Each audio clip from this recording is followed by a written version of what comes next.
안녕하십니까. 예, 반갑습니다. 눈길을 뚫고 오셨나요? 지금도 혹시 눈이 오나요? 지금 괜찮습니까? 저희 마지막 막바지에 지금 다다르고 있습니다. 오늘은 어디 할 차례죠? 감정평가론이죠. 지난주에 좀 잡다한 내용들을 많이 했죠. 잡다한 내용들을 많이 했고요. 이거는 간단하게만 몇 가지만 좀 정리하고 바로 감정평가론으로 들어가겠습니다. 사실은 감정평가론이 시간을 많이 투입을 해야 되는 단원입니다. 가장 낯선 단원이고요. 그리고 난이도도 높습니다. 그래서 지금 부동산 활동에 대해서는 좀 간단하게 말씀을 좀 드리겠습니다. 일단 부동산 이용 활동에서는 그렇게 많이 출제되는 것은 아니라 그랬죠. 104쪽에 최유효 이용 이런 단어 정도 뜻은 체크하라고 말씀을 드렸고요. 최유효 이용이란 가장 잘 이용하는 것인데 이거 복합 개념에 따라 법경기를 보고 판단하라 그랬죠. 합법적이라야 되고 기술적으로 채택 가능해야 되고요. 물리적으로. 그리고 최고 수익이 있어야 됩니다. 자, 그렇게 간단하게 정리하시고요. 일단 105쪽에서는 토지 이용이 집약도 개념은 알아두시라 그랬죠. 집약도는 노잣토 생각하시라고 말씀을 드렸습니다. 노동 자본의 사용량을 토지 사용량으로 나눈 겁니다. 토지분의 노동 사용량. 이 집약도가 높은 이용은 집약적 이용, 낮은 이용은 조방적 이용이라고 했고요. 다음 106쪽에 도시 스프롤 현상, 도시가 무질서하게 확산되는 현상이다. 이거는 도시 계획이 부족하거나 또는 부재해서 나타나는 현상이다. 이런 도시 스프롤 현상을 막기 위해서 보통 개발 제한 구역, 그린벨트라는 게 지정이 됩니다. 그다음에 직주 분리와 직주 접근, 직전과 주거지가 분리되는 현상, 그리고 직주 접근은 직전과 주거지가 접근하는 현상이다. 이렇게 볼 수 있고요. 그다음에 넘어가셔서요. 부동산 관리하면은, 자, 여기서는 다 나와 있지는 않지만 부동산 관리의 영역, 부동산 관리의 내용, 부동산 관리의 방식, 요 세 주제에 대해서 주로 출제된다고 말씀을 드렸습니다. 그렇죠? 교재에 있는 거는 지금 부동산 관리의 종류에서 이게 부동산 관리의 내용에 해당하는 겁니다. 법적 관리, 경제적 관리, 기술적 관리와 관련되는 거요. 그리고 관리 방식 하면 자위혼, 자가관리, 위탁관리, 혼합관리, 여기서 주로 많이 나오고요. 그리고 부동산 관리 영역에서 제가 따로 말씀드린 게 뭐였어요? 자산관리, 부동산관리, 시설관리라는 거 따로 말씀을 드렸죠. 자부시에서. 자산관리가 영역이 가장 넓고, 그다음에 부동산관리가 영역이 좀 좁고, 시설관리가 영역이 조금 더 좁은 것이죠. 그렇게 세 가지 주제가 주로 출제된다고 말씀을 드렸고요. 그 다음에 부동산 개발론으로 넘어가시면은 112쪽이죠. 이 용어 정리해야 되는 게 좀 있고요. 근데 이제 내용을 좀 정리해야 되는 것은 113쪽에, 113쪽이 아니고 115쪽이죠. 115쪽에, 114쪽, 115쪽이 걸쳐서군요. 114쪽에 그 민간 개발 방식, 요거 좀 정리해야 되는데, 요거 그때 말씀은 드리지 않았죠. 요거 나중에 좀 정리를 해야 될 거고요. 다음에 117쪽에 부동산 개발의 타당성 분석, 요걸 좀 정리를 해야 됩니다. 거기서 이제 시장 분석이나 경제성 분석, 요 내용을 좀 더 자세히 살펴봐야 될 겁니다. 그렇지만 그 117쪽이 밑에 있는 내용은 별로 중요한 것은 아니다. 그리고 118쪽에 가시면은 입지계수, LQ 개념은 굉장히 중요합니다. LQ 개념을 꼭 체크해야 되고요. 그리고 119쪽에 마케팅에서 이거 한 문제 정도 출제되는데, 마케팅 전략에 대해서 주로 잘 출제된다고 말씀을 드렸죠. 그래서 120쪽에 마케팅 전략의 3차원에서 세 가지 전략이 있죠.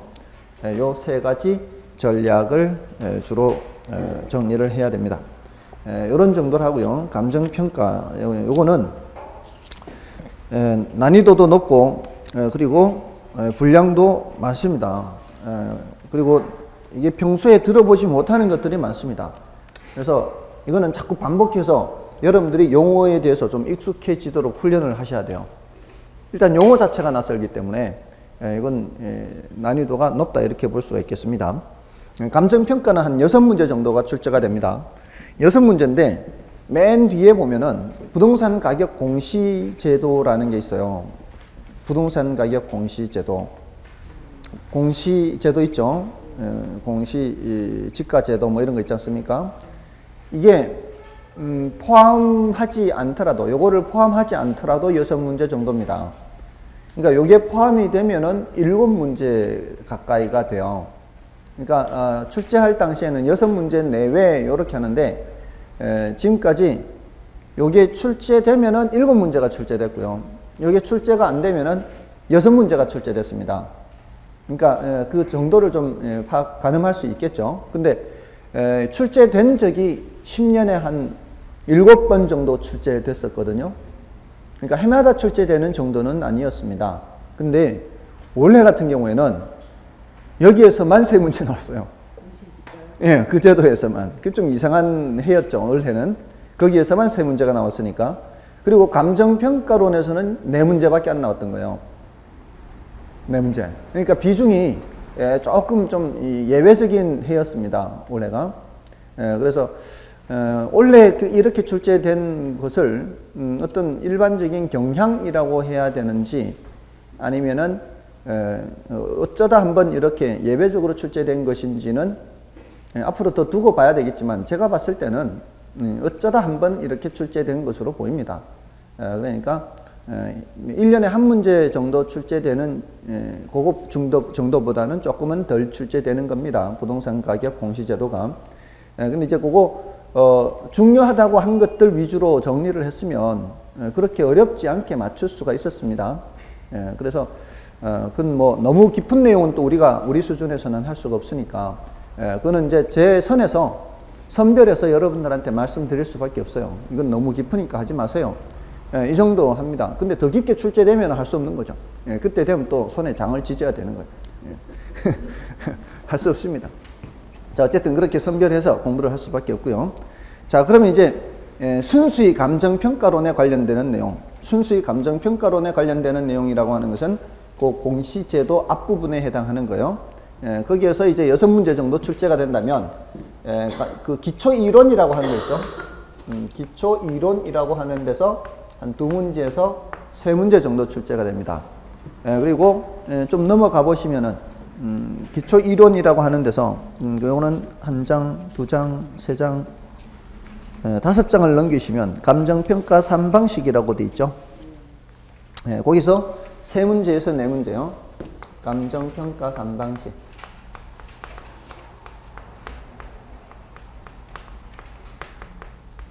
여기서 3문제에서 4문제 정도 출제가 됩니다. 근데 이제 감정평가 기초이론은 다시 4개 주제로 나눌 수가 있어요. 그 4개 주제가, 제가 이제 늘 말씀을 드리지만, 이게 이제 커다란 가지예요, 커다란 가지.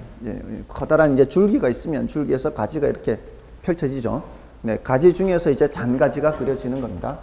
거기서 감정평가 분류라는 주제가 있고요. 감정평가 분류. 그 다음에 가격과 가치를 구별하는 개념이 있어요. 가격과 가치를 구별. 그리고 가격제 원칙. 가격제 원칙. 요것을 이제 해야 돼요. 제자가 이제 모두 제자요. 가격의 원칙이 여러 가지가 있는데 그 여러 가지 원칙을 말하는 겁니다.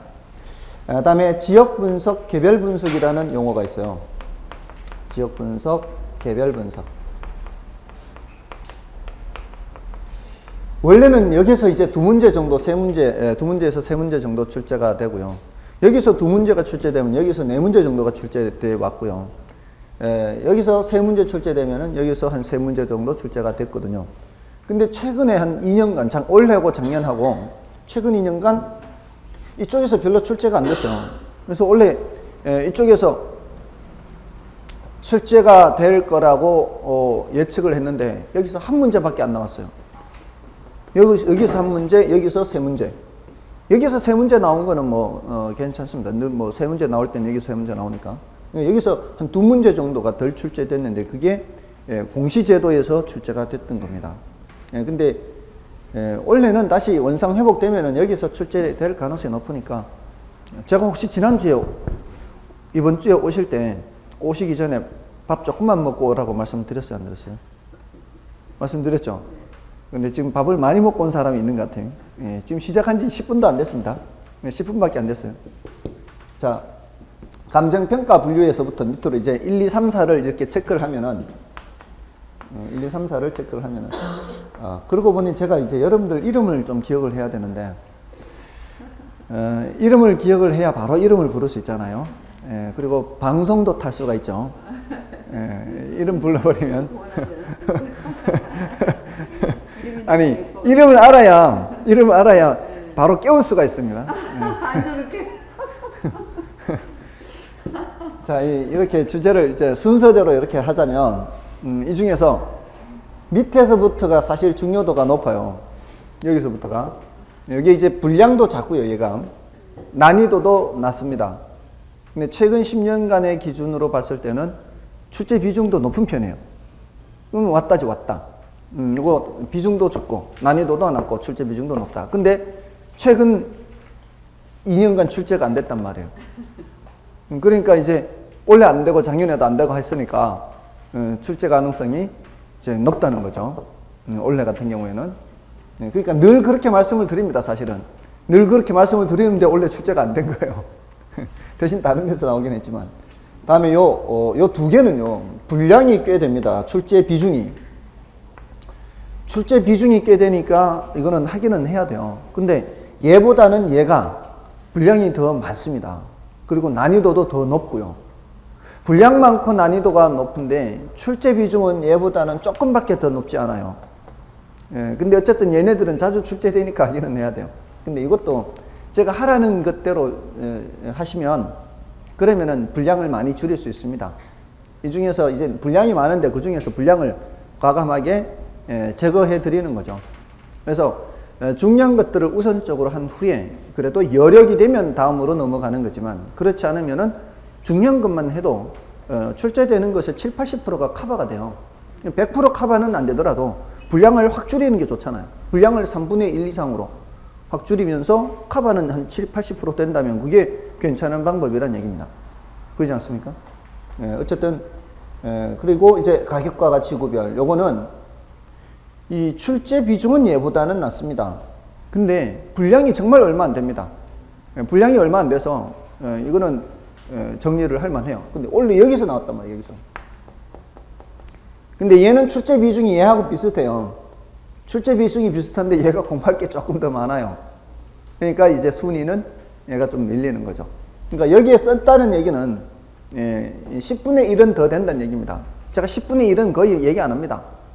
10분의 1이 뭔 뜻이에요? 10년에 한 번 출제되는 겁니다. 10년에 한 번 출제되는 건 최소 한 10분의 3은 된다는 얘기예요. 10분의 3. 그 정도는 이제 말씀을 드리는 거죠. 다음에 이제 감정평가 3방식은 이제 여기서부터가 이제 정말 이 용어들이 정말 우리나라 말이 아닌 것 같은 그런 용어들이 나옵니다. 자, 이게 세 가지 방식이죠. 물건을 평가하는 세 가지 방식입니다. 그러니까 원가 방식이라는 게 있고요. 원가 방식. 교재에 따라서 좀 다를 수 있지만, 자, 우리 지금 원가 방식 제일 먼저 앞에 나왔죠. 그 다음에 수익 방식이 다음으로 나오고 있죠. 그죠? 표에서 표. 135쪽이에요. 135쪽 표에서는 수익 방식, 수익성 수익 방식이 두 번째로 나와 있죠. 135쪽 표에서. 근데 이제 뒤에 넘어가면 진도에서는, 몇 페이지죠? 140쪽에 비교 방식이 원가 방식 다음으로 설명이 되고 있습니다. 자, 어쨌든 뭐 어떤 걸 먼저 하느냐는 뭐 중요한 건 아니고요. 원가 방식, 이제 비교 방식, 수익 방식 이렇게 세 방식이 있습니다. 이제 각각의 방식에서 한 문제 정도가 출제되는 게 출제 경향이에요. 근데 이거는 이제 요게 좀 난이도가 높거든요. 이게요, 물건을 평가하는 세 가지 방식인데, 자, 어떤 식인가 하면은, 원가 방식은 이제 원가를 먼저 계산하는 거예요. 자, 이거 보십시오, 이거. 이 물건. 이 물건의 가치가 얼마나 나가느냐, 평가를 하는 거예요. 이 물건을 새로 만들 때 얼마가 들어갈까, 이거 따지는 거예요. 우선적으로. 이 물건 따질 때.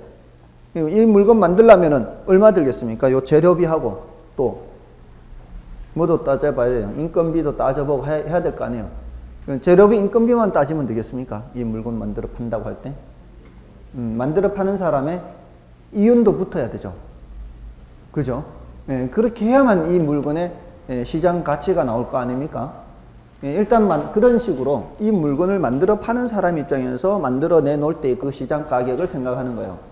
만들어 내놓을 때 시장 가격이라는 게 그 원가뿐만이 아니라 원가에 사실 뭘 붙여야 돼요? 이윤을 붙여야 되죠. 예, 그걸 오해하면 안 된단 말이에요. 저기 원가 방식의 원가가 이윤을 뺀 걸 말하는 게 아니라 뭐까지 포함시킨 거예요? 이윤까지 포함시킨 가격을 일단 먼저 계산해요. 그러니까 그 가격은 정상적으로 시장에서 시장에 내놓는, 공급자가 내놓는 가격을 말하는 거죠. 근데 그 물건, 자, 이 물건을 그렇게 계산하면은 이 물건의 새거 가격을 계산한 거요? 중고 상태 가격을 계산한 거요? 새거 상태 가격을 계산했죠. 근데 지금 얘는 새거가 아니잖아요. 얘는 중고잖아요. 그러니까 새거 가격보다는 좀 떨어뜨려야 되겠죠. 그래서 원가 방식에서는 원가 그 자체로 계산한다기보다는 원가를 먼저 계산한 후에, 이윤을 붙인 원가를 계산한 후에 사용함으로써 낡아진 부분만큼의 금액을 빼는 작업이 필요합니다. 아시겠죠? 그 작업이 어려워요. 그 작업이. 빼는 작업이. 얼마나 가치가 떨어지고, 그게 결국은 다잖아요. 새 거하고 낡은 거하고의 차이잖아요. 예, 그 빼서 하는 작업. 예, 그게 이제 원가 방식으로 물건의 가치를 평가하는 방법입니다. 뭐, 그럴듯하죠. 네, 그런 방법도 있고요. 또 한 가지 방법은 이런 방법도 있습니다. 예, 어서오세요. 예, 또 한 가지 방법은 이 물건이 시장에서 거래되는 거 보는 거예요. 요새는, 처음 오셨는 것 같습니다. 처음 오셨나요? 저는 처음 뵙는 것 같습니다. 자, 어쨌든, 지금 어려운 거 하고 있는데, 자, 이 물건이 중고 매매 센터 같은 데서 거래되는 거 보는 거예요. 중고 매매 센터에서. 충분히 그럴 수 있죠. 그런 식으로 판단하는 방법도 있다는 겁니다. 그렇게 해서, 얘하고 이제 중고 매매 센터에서 거래되는 거하고 비교하는 거예요. 자, 이거를 이제 이걸로 얘기하지 않고 부동산으로 얘기하자면 내가 아파트를 평가하는데 요놈하고 비슷한 아파트가 최근에 이 근방에 거래된 사례를 조사를 하는 거예요. 그래서 얼마 전에 최근이면은 뭐 가격 변화가 거의 없잖아요. 최근에 요거하고 비슷한 게 2억에 거래됐다면 요놈도 큰 차이가 없다면 2억이라고 할 수도 있잖아요. 근데 이제 물론 차이가 나는 거는 반영을 해야 되겠죠. 예를 들어서 2억에 거래된 놈은 1층에 있는 놈이에요. 근데 지금 내가 평가하려고 하는 놈은 로얄층이에요. 그러면 그 1층과 로얄층 차이에 좀 가격 차이는 있을 수 있죠. 그런 거 비교해서 평가하는 방식이 있어요. 그것도 그럴듯하죠. 다음에 이거 수익 방식은 뭔가 하면은 앞으로 어떤 물건이 가져다 줄 수익을 보는 거예요. 수익. 만족 같은 거. 수익이나 만족. 그러니까 만족이라고 하면 굉장히 추상적이잖아요. 얼마만큼의 만족을 줄 거냐. 이거는 추상적이에요. 근데 수익이라고 하면은 구체적으로 돈으로 계산한 거거든요. 그러니까 이런 수익 방식은 주거용 주택이라든가, 그러니까 주거용 주택이라 하더라도 수익성 부동산 말고 내가 지금 자가 목적으로 사는 아파트 같은 거, 이 세 놓는 거 말고요. 임대주택이라든가 뭐 이렇게 주거용 오피스텔 같은 경우, 이런 경우는 수익이 발생하잖아요. 수익이 발생하는 경우에는 그 수익이 얼마인지 어느 정도 계산할 수 있잖아요. 제가 지난주에 왜 원룸 주택 20칸짜리 한 칸당 500만 원 해가지고 이렇게 계산했지 않습니까? 그런 거는 수익을 발생시키잖아요. 그러니까 수익을 보고서 이 물건이 앞으로 얼마만큼의 수익을 가져다 줄지 보고 판단하는 거예요. 앞으로 얼마나 수익을 가져다 줄지 보고 판단하는 거예요. 이런 방법도 있을 수가 있겠죠. 앞으로 가져다 주는 수익이 많으면은 내가 돈을 많이 주고 사도 충분히 뽑을 수 있잖아요. 그러지 않나요? 자, 그런데 생각해 보세요. 옆에 얼마 전에 거래된 거하고 비슷한 거 이렇게 비교해서 좀 못한 게 있으면 좀 다운시키고 좀 잘난 게 있으면 좀 높이고 이렇게 하는 게 더 쉬울 것 같아요. 아니면은 앞으로 벌어들일 수익의 크기를 보고 평가하는 게 더 쉬울 것 같아요. 예? 이게 더 쉽겠죠. 이게 왜 어렵겠어요? 앞으로 벌어들일 수익이라는 게 얼마나 될지가 판단하기가 어렵죠. 어렵습니다. 그래서 이게 이 수익 방식이 이론적으로 어려운 방식입니다. 그리고 우리 실제로 문제에서도 어렵습니다. 공부할 때도 어렵습니다. 예, 근데 중요도가 약간 더 높아요. 약간. 수익 방식. 그리고요, 이게 우리 부동산 평가하는 건 아니지만 여러분들 그 여러 가지 시장이 있잖아요. 여러 가지 시장에서 이런 수익 방식으로 평가하는 데가 있어요. 여러분들이 많이 보시는 거야. 근데 이게 수익 방식이라는 걸 인식을 못하고 보는 거야. 수백억이 되고 수천억이 되는 경우도 있어요. 어떤 경우인지 아세요? 여기저기 옮겨 다니는 그런 상품이에요. 이적을 해요. 이적을. 옮겨 다녀요. 스포츠 선수 이적 시장이에요. 스포츠 선수 이적 시장이 바로 이 방식이라고 보시면 돼요. 지금 어떤 선수를 왜 몇백억에 산다 막 이렇게 하잖아요. 유현진 선수가 LA 다저스로 갈 때 몇 년간 얼마에 뭐 팔려갔잖아요. 근데 그게 그 당시에는 이게 너무 비싸게 주고 샀다. 이 외국 언론에서는 그렇게 했잖아요. 너무 비싸게 주고 샀다. 근데 실제로 가서 활약한 거는 충분히 돈을 뽑잖아요. 그게 바로 뭐예요? 그게 바로 그 활약하는 정도에 따라 그 팀이 위로 올라가면 올라갈수록 인지가 높아지고 그만큼 광고 수입이라든가 이런 수입이 많아지잖아요. 얘가 그만큼 더 벌게 해주는 역할을 하잖아요. 그게 바로 뭐예요? 이 사람이 벌어들이면 얘가 이 수익을 가져다 주는 거예요. 그 회사에다가, 팀에다가. 근데 그거를 이제 예측을 한 거잖아요. 예측을 했는데 예측보다도 활약을 못하면은 꽝이 되는 거고, 박주영 선수처럼. 박주영 선수 아스날에 갈 때 엄청 바꿔 갔는데 가서는 한 게 별로 없어. 그냥 벤치만 앉아있다 왔어요. 뛴 적이 없어. 그러면 이제 잘못 투자한 거죠. 수익을 잘못 계산한 겁니다. 그래서 그게 바로 수익 방식이에요. 그 스포츠 이적 시장에서 선수들을 이 몸값을 계산할 때가 바로 이 방식입니다. 근데 어렵습니다. 근데 사실은요, 보십시오. 여러분들이 어떤 물건을 사는 건데 그 물건이 부동산이에요. 근데 이 부동산이라는 거는 앞으로 이 부동산으로부터 우리가 수익을 얻든 효용이나 편익을 얻든 앞으로 얻는 거 아니에요? 부동산을 샀으면? 그렇잖아요. 앞으로 이 부동산이 철거될 때까지 앞으로 얻는 거잖아요. 그러면은 그 부동산의 가치를 판단하는 게 이론적으로는 어떤 게 더 적당하다고 볼 수 있어요? 이게 더 적당하다고 볼 수 있습니다.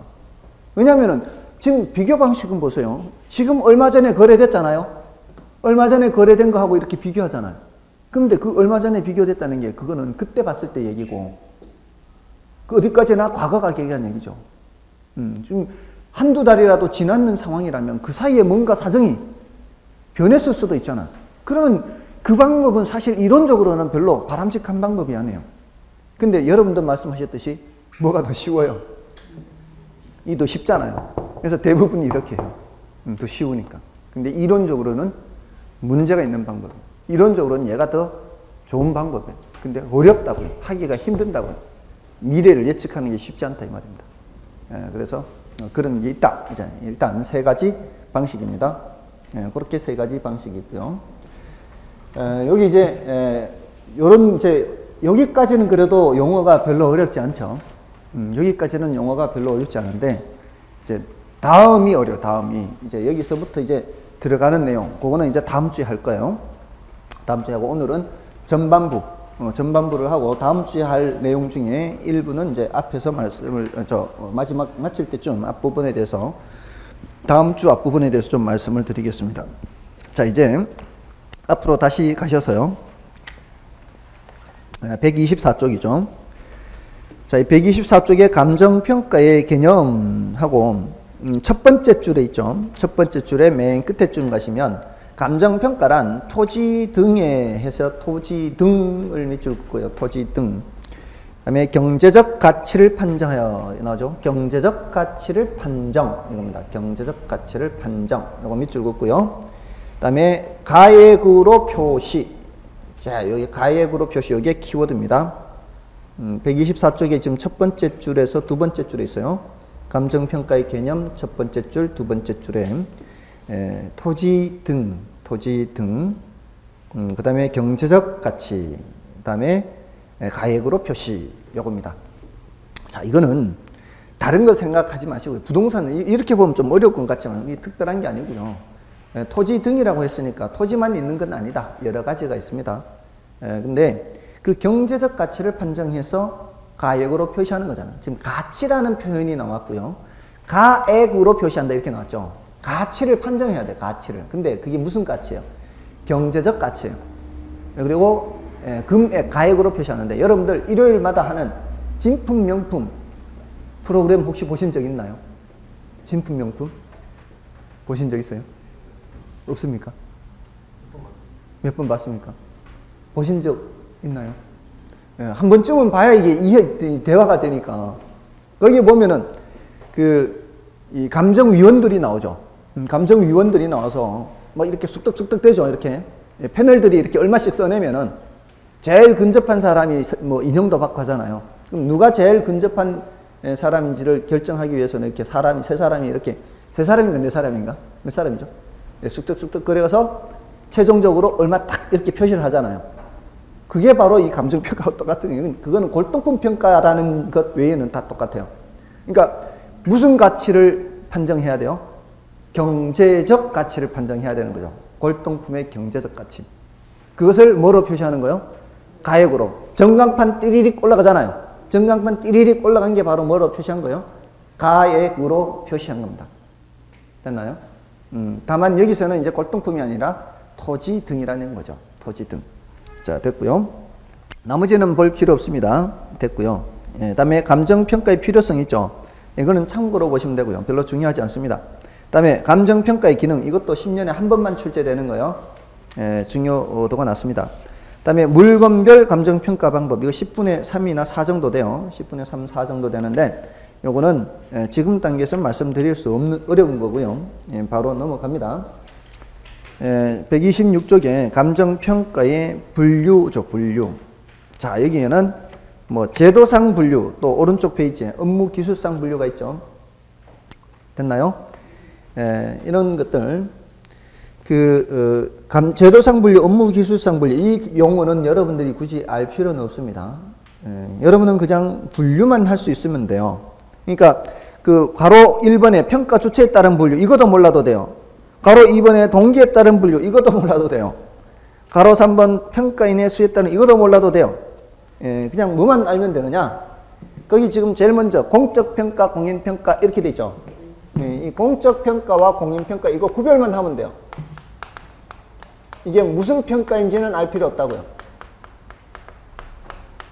어떤 기준에 의해서 구분하는지는 알 필요가 없다고요.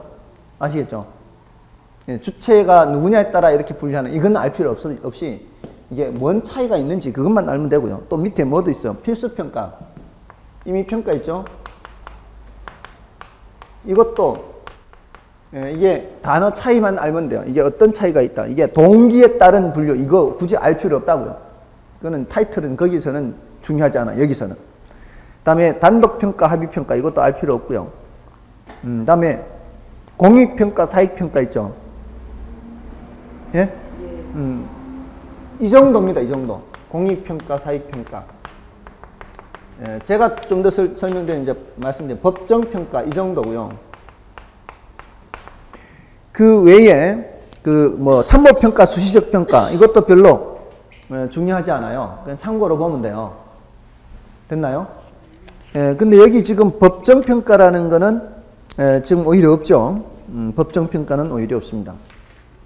지금 이거 말고요. 이거 말고 다른 거는 127쪽에 그 감정평가 전제조건에 따른 분, 여기서도 전제조건이라는 거는 알 필요 없어요. 전제조건이라는 건 알 필요 없고, 지금 소급평가, 현황평가, 조건부평가, 기한부평가 이렇게 순서대로 되어 있는데요. 이거는 현황평가와 조건부평가가 대응하는 개념이에요. 이 두 개가 대응하는 개념. 다음에 기한부평가와 소급평가가 대응하는 개념이, 이 두 개가 서로 대응하는 개념이 이렇게 요거 하고, 다음에 1, 9, 부 해서 일괄평가 있죠. 구분평가, 부분평가. 일괄, 구분, 부분평가. 자, 요것들은 중요해요. 지금 일단 얘가 제일 중요하고요.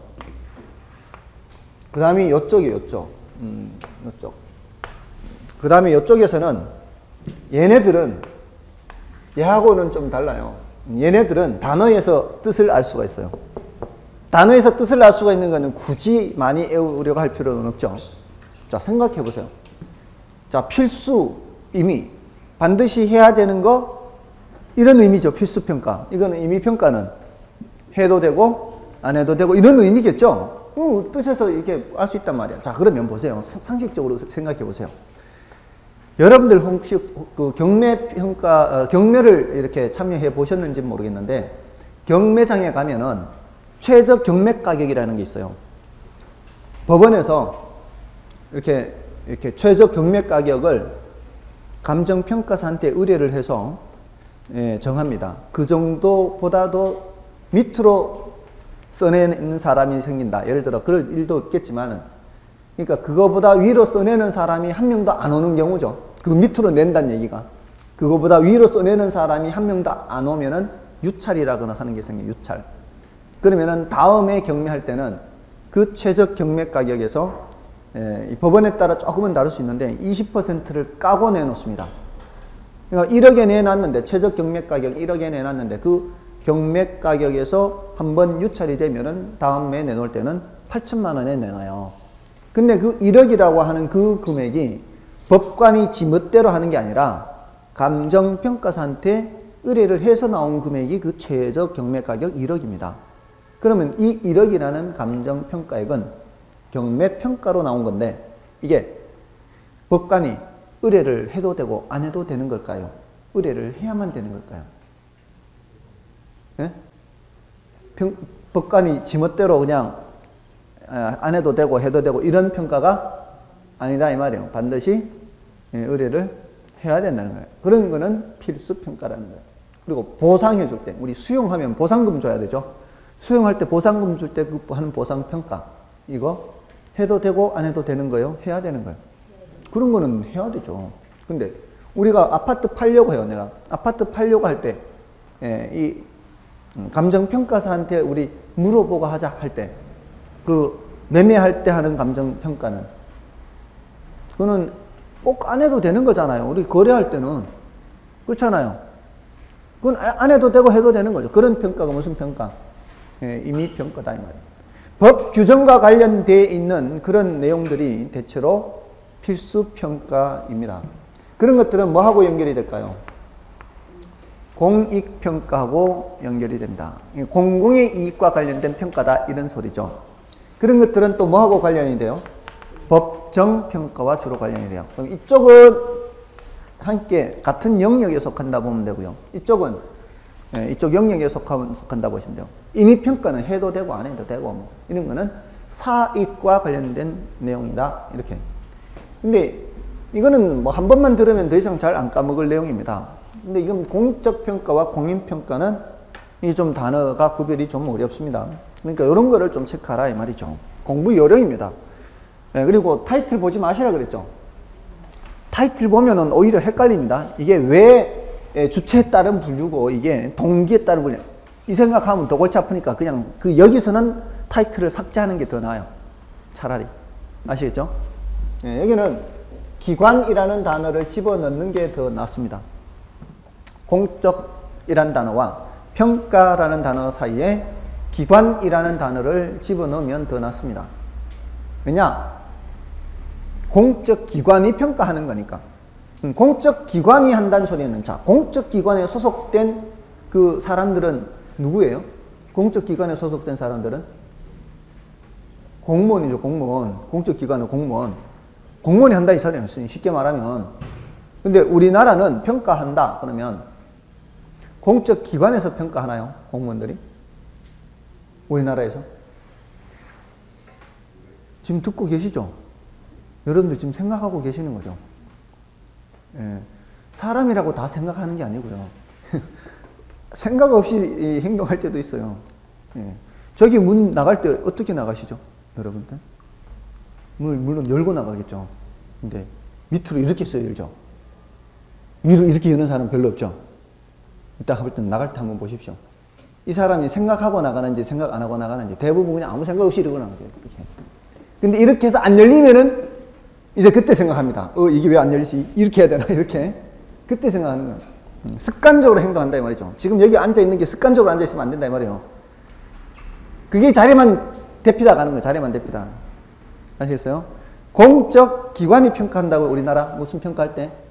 자, 법관이 경매 평가한다고 평가 의뢰를 할 때 공무원이 합니까? 공무원한테 평가 의뢰합니까? 누구한테 해요? 감정평가사한테 할 거예요. 감정평가사. 감정평가사는 공무원이 아니다 이 말이에요. 그죠? 대신 자격증은 누가 줬어요? 국가가 줬죠. 국가나 어떤 단체가 자격을 부여한 개인이 평가하는 게 공인평가제도예요. 그러니까 공인감정평가사 이렇게 하잖아요. 공인중개사, 공인회계사. 이 사람들은 다 공무원이 아니다 이 말입니다. 아시겠어요? 그러면은 그런 평가가 공인평가예요. 그러면 우리나라는 이런 평가예요. 이런 평가예요.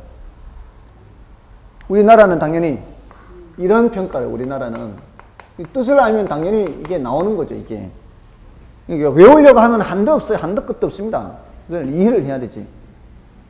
됐죠? 우리나라는 공무원이 평가하는 거 아니라고요. 누가 한다고요? 공인감정평가사가 한다고요. 공인감정평가사가. 예, 근데 공무원이 하는 경우도 있어요. 근데 그 공무원이 하는 거는 감정평가사가 자료를 다 줘요. 요때는 요렇게 해라, 요때는 요렇게 해라.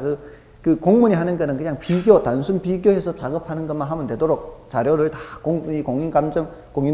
감정평가사가 자료를 다 주고 그렇게 하는 거는 대량 평가에서는 그냥 그렇게 하는 수가 있어요. 예, 근데 원칙적으로는 누가 하는 거예요? 예, 공인감정평가사가 하는 거예요. 우리나라는 공인제도다 이 말이에요. 공인평가제도. 근데 독일 같은 나라는 공적 기관이 하는 나라도 있어요. 자, 어쨌든 그렇게 구별을 하시면 되고요.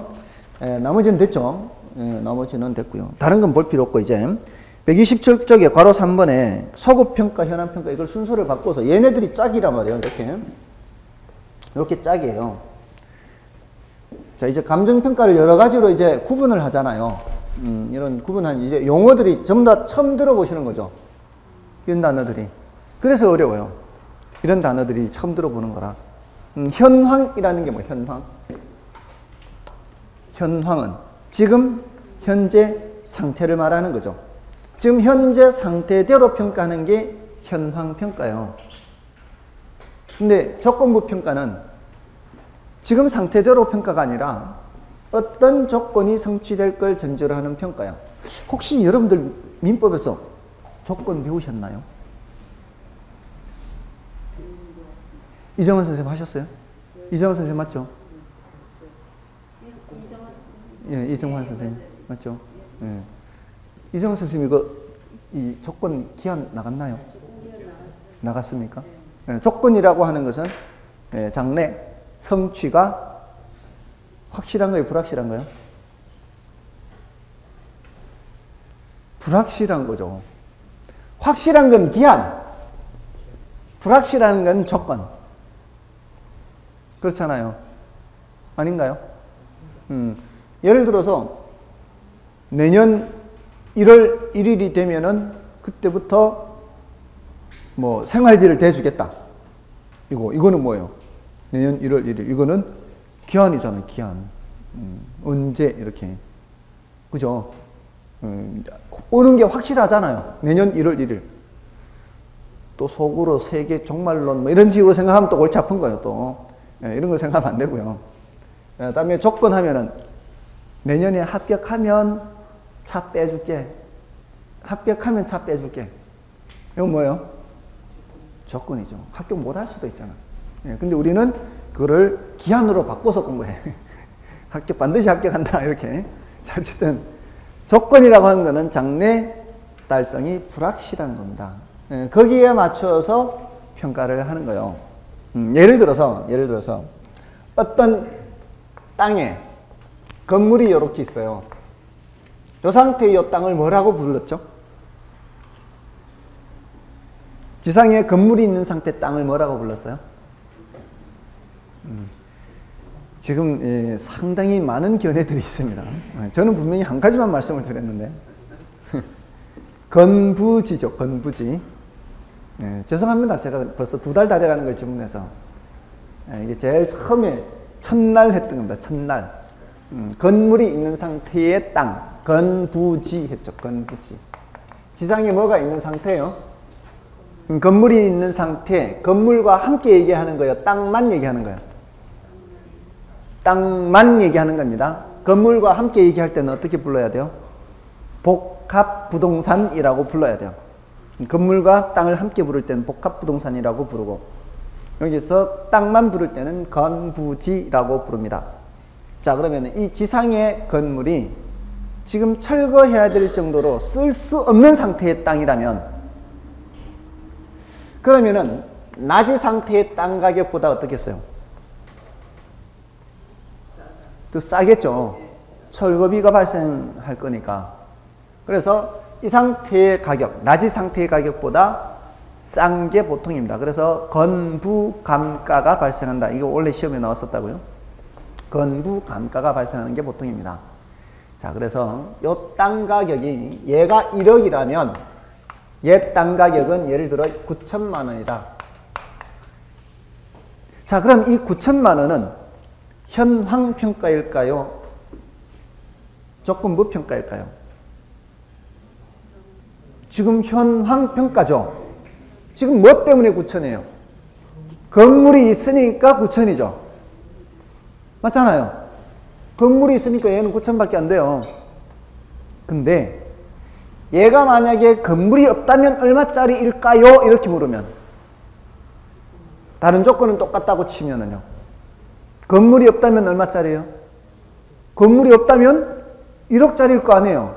그러니까 건물이 없다면 얼마다고요? 1억. 이렇게 한, 얘가 지금 무슨 조건이 지금 들어가 있잖아요, 지금. 맞아요? 조건이 있는 상태의 가격이죠. 요 9천만 원은 뭐고요? 현재 건물이 있으니까 9천이고. 맞나요? 그래서 요 상태의 가격, 요거 9천은 현황 평가의 평가액이고, 요 1억은 건물이 없다면 했으니까 조건부 평가의 평가액이라고요. 됐나요? 그래서 이것이 건부지 평가가 대표적인 예예요. 건부지 평가가 무슨 평가의 예라고요? 현황 평가의 대표적인 예예요. 근데 이런 상태를 우리는 뭐라고 할까요? 건물이 없다면 이렇게 하는 것을 나지 상정 평가라 그래요. 나지 상정 평가. 나지인 것으로 상상해서 정한다 이 말이에요. 상정이라는 말이. 됐나요? 이런 표현이 어렵다고요, 이렇게. 근데 굉장히 있어 보이잖아요. 이러면은 없어 보이고요. 건물이 없다면 하면은, 그러니까 건물이 없다면 이렇게 하지 않고 나지 상정평가 이러면 굉장히 있어 보인단 말이에요. 시험에서는 이런 표현으로 나온다 이 말이에요. 이런 식으로 표현을 하지 않고, 물론 풀어서 쓰면 이렇게 나올 수도 있겠지만, 이렇게 이 문장이 표현된 걸 본 적은 한 번도 없습니다. 이렇게 하는 거는 많이 봐도. 됐나요? 그런 차이가 있습니다. 그래서 현황 평가는 지금 현재 상태대로의 평가다 이렇게 보시면 되고요. 그 다음에 넘어서 조건부 평가는 어떤 장래의 불확실한 새로운 상황의 발생을 상정하여 평가하는 게 조건부 평가예요. 그 다음에 요 기한부 평가는 어떠시? 기한부 평가는 장래 발생이 확실한 걸 전제로 하는 거죠. 그러니까 미래 일정 시점을 전제로 하는 평가요. 미래 일정 시점. 어렵지 않죠, 이거는? 미래 일정 시점을. 자, 여기서 이제 요 단어가 중요해요. 요 단어가 중요해요. 기준 시점이 기준 시점. 미래 일정 시점을 기준 시점으로 평가하는 것을 말해요. 그 다음에 소급 평가는 뭘까요? 소급은 거꾸로 돌아가는 거죠. 이거는 과거 일정 시점을 기준 시점으로 평가하는 것을 말해요.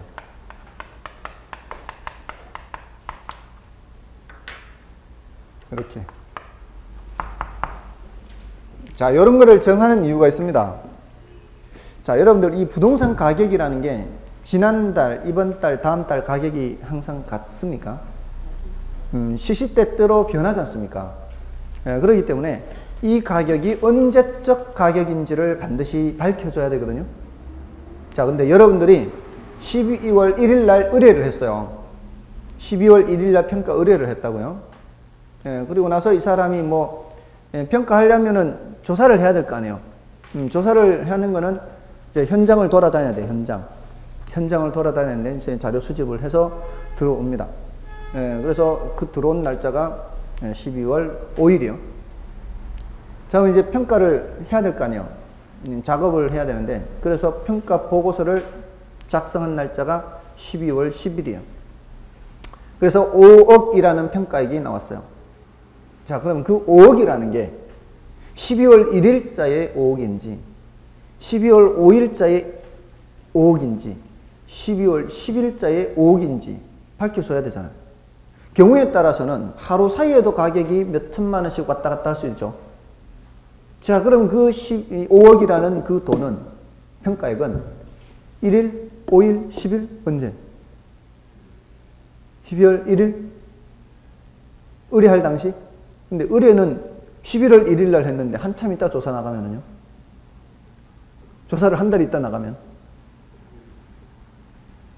그래도 12월, 그래도 그 의뢰할 당시? 의뢰할 당시대로 조사를 해요? 조사를 할 때? 의뢰할 날짜? 한 달 전에 거로 조사해? 한 달 전에 거? 그거는 더 힘들 수 있죠. 이미 한 달이나 지나버렸으면. 그럼 어떻게 해요? 평가할 당시? 자료 수집은 지지난주에 끝내가지고 왔는데, 잊고 있다가, 딴 거 하다가 2주 뒤에 평가하면은, 그럼 평가할 당시에 자료는 2주 전에 조사한 자료인데? 그럼 또 안 되죠. 원칙이 자료 수집이 완료된 날짜입니다. 자료 수집이 완료된 날짜라 해야 된다고. 왜? 그 사람이 갖고 있는 자료가 언제적 자료예요. 그 수집이 완료될 당시에 자료를 갖고 있을 거 아니에요. 그러면 그거를 2주 뒤에 평가 보고서를 작성하든 3주 뒤에 보고서를 작성하든 언제적 가격을 평가하는 거예요. 그 조사 완료된 당시에 가격을 평가하게 되는 거예요. 아셨죠? 조사 완료되는 시점이 기준 시점의 원칙이에요. 굉장히 중요한 내용이에요, 이거는. 감정평가의 기준이 되는 날짜를 기준 시점이라 그래요. 굉장히 중요합니다. 감정평가의 기준이 되는 날짜를 기준 시점이라 하는데, 그 기준 시점의 원칙이 언제라고요? 가격조사 완료일입니다. 굉장히 중요해요. 가격조사 완료일. 근데 이거는 예외적이라는 거죠. 둘 다. 둘 다 예외예요. 둘 다. 왜 예외예요? 둘 다 미래 일정 시점을 기준 시점으로, 과거 일정 시점을 기준 시점으로 하니까 둘 다 예외가 되는 겁니다. 요거는, 이건 뜻이 뭐예요? 미래 일정 시점은. 의뢰를 하면서 내년 3월 1일 가격 구해주세요. 이런 거예요. 말이 안 되는 거죠. 사실은. 내년 3월 1일 어떻게 하나요? 그러니까 이거는 사실상 거의 불가능하다고 보면 돼요. 기한부 평가는. 그리고 소급 평가는 그래도 있을 수가 있어요. 지금 오늘 의뢰를 하면서 11월 1일 날 평가해 주세요. 11월 1일자로. 이런 경우는 주로 어떤 경우가 하면은 소송 때문에 그렇습니다. 소송. 11월 1일자의 가액을 알 필요가 있거든요. 어떤 경우가 있을까요? 수십억의 유산을 남기고 사망한 피상속인이 있습니다. 자, 수십억의 유산을 남기고 사망한 피상속인이 있는데, 자식들이 그게 이제 11월 1일자로 사망한 거예요. 11월 1일자로. 그리고 이제 배우자가 있고 자식이 둘 있고 하면은 요거를 나누어 가질 거 아닙니까? 나누어 가지는데 어떻게 나누어 가질까요? 배우자가 1.5배죠. 그리고 자식들은 1씩 가져가죠. 그러니까 이걸 계산하면 70억이라고 해야 되겠다. 계산의 편의상. 그러니까 배우자가 1.5고요. 1.5배. 자식 둘이니까 1, 이렇게. 자식 몫이 각각 하나하나예요. 얘는, 배우자는 1.5고요. 애들은 하나씩. 그럼 총 몇이 되는 거예요? 3.5가 되죠. 3.5가 되면 이거 우리 계산하기 어렵기 때문에 이거를 3.5를 0.5 소수를 없애기 위해서 곱하기 2를 해요. 그러면 몇이 돼요? 모수 7등분을 7등분 곱하기 2를 해서 7등분을 해서 엄마한테 또는 배우자나 아빠한테 배우자한테 몇 개를 주고요. 배우자한테 3개를 주고요. 자식들한테는 2개씩 이렇게 주면은 배우자가 1.5배 받죠. 이렇게. 그럼 총 70억을 남기고 사망했으면 30억, 20억, 20억 이렇게 돼요. 근데 이 피상속 재미있는 거예요. 피상속인이 사망하면서 요놈한테는 주지 마라 하면서 사망했어요. 요놈한테는 주지 마라. 그러면은 요거를 이 자식 1과 배우자가 모두 가질까요? 그러지 않고요. 얘가 뭐를 주장할 수 있는가 하면은 유류분이라는 걸 주장할 수 있어요. 유류분은 원래 내가 받을 수 있는 것에 반틈은 유언으로도 침해할 수가 없어요. 유언으로도. 그러니까 얘가 5억은 받을 수 있다는 얘기야. 30억, 20억, 아니 10억이구나. 30억, 20억, 20억이니까 10억은 받을 수 있어요. 그런 게 유류분이에요. 이건 뭐 돈 별로 없는 집은 생각 안 해도 돼요. 돈 있는 집만 생각하면 되는 거예요. 그런데 어쨌든 11월 1일자로 이렇게 7등분해서 이렇게 했어요. 했는데 엊그제 나도 자식이다 하면서 한 놈 또 나타난 거예요. 나도 자식이다 한 놈 또 나타났어요. 이제 딴 데서 나온 이 자식이죠. 그럼 자식이 몇이 되는 거예요? 자식 2가 아니고 자식 3, 셋이죠. 그럼 자식 셋이니까 하나 이렇게. 그럼 1.5, 4.5죠 이제. 4.5니까 곱하기 2 하면은 9가 돼요. 이건 별로 중요한 내용은 아니에요. 9가 되면 모두 몇 등분 해야 돼요? 9등분 해요. 9등분. 자, 그러면 지금 이미 상속은 해버렸잖아요. 사망은 언제 했어요? 11월 1일자죠. 상속은 사망과 동시에 발생합니다. 실제로 줘서 발생한다는 게 아니라 아직 주지는 않았죠. 11월 1일에 사망했으면 아직 주지는 않았지만 그 날짜로 모든 걸 계산해야 된다 이 말이에요. 그 날짜로 공유가 되는 거예요. 일단은 상속인들이 공유가 되는 거예요. 공유. 재산, 집, 토지 이런 것들이 다 공유가 되는 거예요. 그걸 이제 나누는 걸 해야 되는데 원만하게 나누지 못하면 이제 소송 들어가야 된다고요. 그럼 이미 다 나눴어요. 일단 나눴는데 또 해야 되는 거죠. 그럼 언제적 날짜로 해야 돼요? 11월 1일자 날짜로 해야 된다고요. 그러면 그때 당시 가액을 또 조사를 해야 되는 거지. 그럴 때 무슨 평가를 하는 거예요? 소급평가하는 거예요. 주로 상속이라든가 이런 소송과 관련해서 소급평가가 있을 수는 있어요. 됐나요? 예, 근데 뭐 이런 게 이제 있다는 거 구별만 할 수 있을 정도면 되고요. 우리는 뭐 그렇게 중요도가 높은 거라기보다는 이런 이 단어 차이만 알면 돼. 이건 용어 정리라고 생각하시면 돼요. 용어 정리. 특별한 내용이 있는 게 아니에요. 근데 요거는 조금 더 중요해요. 사실은 요거보다는. 요거는 좀 구별을 해야 돼요. 일구부해서 좀 구별을 해야 되는데 일괄평가는 한꺼번에 하는 거예요. 원칙은 개별평가거든요. 원칙은 개별평가예요. 물건마다 하는 걸 개별평가라 그래요. 이거는 물건마다 하는 평가. 물건마다. 여기서 말하는 물건은 등기부 같은 게 있으면 등기부상으로 따지는 물건이에요. 등기부가 2개 있으면 물건이 몇 개예요? 2개. 등기부가 3개 있으면 물건이 3개예요. 자, 이런 경우. 자, 이 지상의 건물과 밑에 건부지.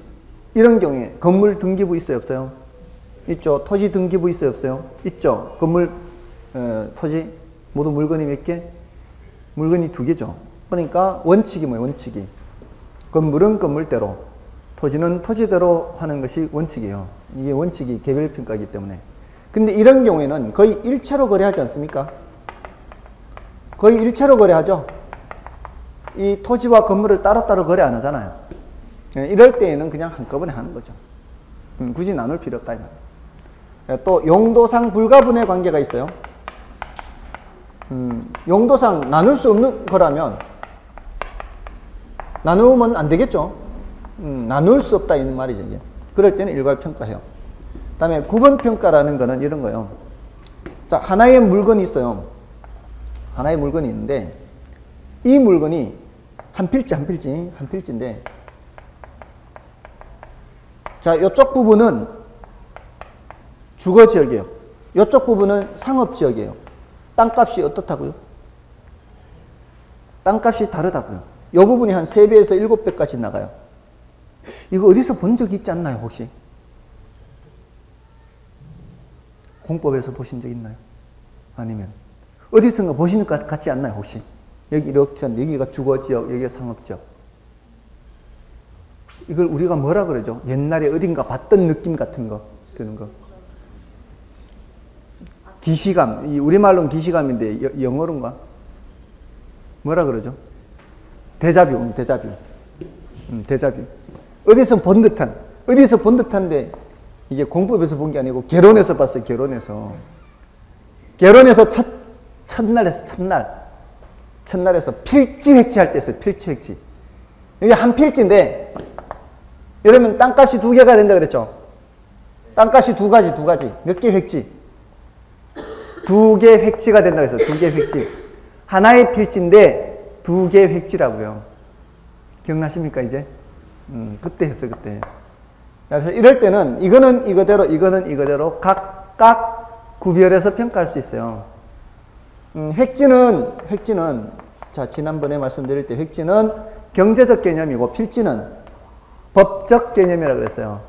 그러니까 지금 경제적 가치가 다르잖아요, 지금. 얘하고. 그러니까 획지가 2개 획지라고요. 그럴 때는 구분평가하는 거예요. 각각. 그 다음에 부분평가는 이렇게 기억하세요. 요 뒤에, 부분 뒤에 글자를, 만자를 집어넣으세요. 부분만 평가는 부분만. 일체로 이용되고 있는 물건의 일부는 평가하지 아니함이 원칙이에요. 일부만 평가하는 것은 원칙적으로 안 된다 이 말이에요. 근데 이 평가의 특수한 목적이나 합리적인 조건이 수반되는 경우에는 요 부분만 평가할 수가 있어요. 예를 들어 도시계획도로가 이렇게 지나가는데 요 부분이 편입이 돼요. 도시계획도로에.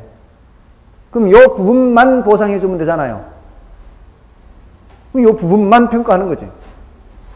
그럼 부분평가요. 구분하고 헷갈리면 안 돼요. 구분평가는 하나를 다 하는 거예요. 하나를 다 하는데 얘는 얘대로 각각 하는 거고요. 얘는 하나를 다 안 한다고요. 뭐만 한다고요? 부분만 하는 거라고요. 됐습니까? 자, 그게 1구부 얘기예요. 1구부. 이게 좀 더 중요해요.